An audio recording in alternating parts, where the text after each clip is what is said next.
নমস্কার বন্ধুরা, আশা করি তোমরা সবাই ভালো আছো আর আমিও ভালো আছি। ব্লগটা শুরু করলাম দুপুরবেলা থেকে। এখন দুপুরবেলায় রান্না করতে চলে এসেছি। আজকে নিরামিষ বলে আলুর দম আর ফ্রাইড রাইস করছি, যেহেতু মঙ্গলবার। আমি তো জানোই আমরা মঙ্গলবারটা খাই না, আর এখন তো সোমবারও হয়েছে, তো যথারীতি ফ্রাইড রাইসটা আর আলুর দমটা সেরে নেবো। আর আজ খুব বেলা হয়ে গেছে, আজকে সকাল থেকে ব্লগটা শুরু করতে পারিনি, মানে ইচ্ছাকৃতই করিনি। কারণ হচ্ছে আজকে ইচ্ছাই ছিল একটু লেট করে ব্লগটা শুরু করব, মানে রান্নাবান্না দিয়ে স্টার্ট করব।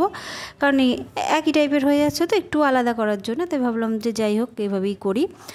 তো এখন মোটামুটি আমার তাড়াতাড়ি করে হয়ে যাবে, কারণ ফ্রায়েড রাইস আলুর দম কোথায় এমন কিছু টাইমও লাগে না আর এমন কোনো ব্যাপারও লাগে না। মানে আমি ধরো এখন 12:30টায় শুরু করেছি, তো ওই 1:10-15-এর মধ্যে আমার সব কিছুই কমপ্লিট হয়ে যাবে।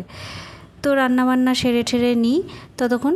তো ফ্রায়েড রাইসটা হয়ে গেলে তারপরে আলুর দমটা বসিয়ে দেবো, ব্যাস তালি হয়ে যাবে। আলুটা সেদ্ধই করা আছে, এটাই নিরামিষ আলুর দম। ওই আদা জিরে কাঁচা লঙ্কা শুকনো লঙ্কা বেটে ব্যাস, এই তো ফ্রাইড রাইস হয়ে গেছে। এবার আলুর দমটা বসিয়ে দিচ্ছি গরম তেলে শুকনো লঙ্কা ফোড়ন দিয়ে, যেভাবে করা হয় এভাবে তোমরাও হয়তো করে থাকো। তো আমিও তাই। ফ্রাইড রাইসটা তো রেডি করে রেখে দিলাম সাইডে, দেখালাম তোমাদের দেখলেই। আর এদিকে আলুর দমটা চাপিয়ে দিয়েছি, মানে চাপাইনি এখনও পর্যন্ত। তো এই যা, তো এই নিরামিষের দিনে খাওয়া দাওয়াটা নিয়ে খুবই সমস্যা হয়ে যায় সবারই। যারা খায় নিরামিষ ভালোবাসে সেটা আলাদা কথা, আর যার বাড়িতে একটু সমস্যা হয় খাওয়া দাওয়া নিয়ে, এটাই। আমার আবার কোনো আপত্তি নেই। আমার এখন যেন ইদানিং মনে হচ্ছে একটু নিরামিষভোজী হয়ে গেলেই ভালো হয়, মাছ মাংস যেন আমি ছেড়ে দেবো ভাবছি, এরকম একটা মনোভাব ভেতরে চলে এসেছে। তো ফ্রাইড রাইস আর আলুর দম হয়ে গেছে আমার রান্নাবান্না। তো গিয়ে ছাদে যেতে হবে। বন্ধুরা, ছাদে চলে এসেছি, আর ছাদে তো এসেই মনটা একদম জুড়িয়ে গেছে। অসাধারণ আকাশের সব কারুকার্য যত দেখছি ততই মুগ্ধ হচ্ছি। কি বলবো, আকাশের যে এইভাবে রং তুলি দিয়ে আঁকার দৃশ্যগুলো, আমরা যে সবাই যারা যারা ব্লগস করছি, তারা যে এইভাবে ভিডিওগুলো তোলার জন্য যে এত আয়োজন প্রকৃতির, সে বলে বোঝাতে যাবে না।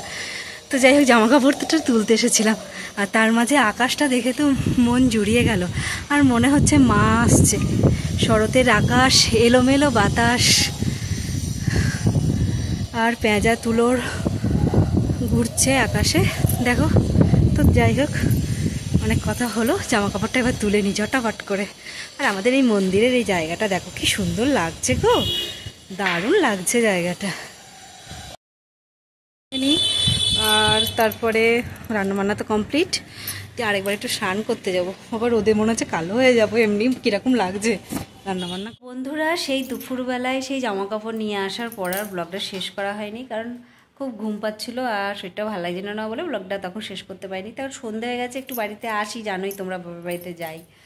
তো বাবার বাড়িতে এসেছি, ব্লগটাও শেষ করলাম। যদি ভালো লাগে চ্যানেলটা অবশ্যই তোমরা একটা লাইক করে দিও, শেয়ার করে দিও, সাবস্ক্রাইব করে দিও, আর আনন্দে থেকো, ভালো থেকো। তো টাটা, নেক্সট ব্লগে দেখা হচ্ছে।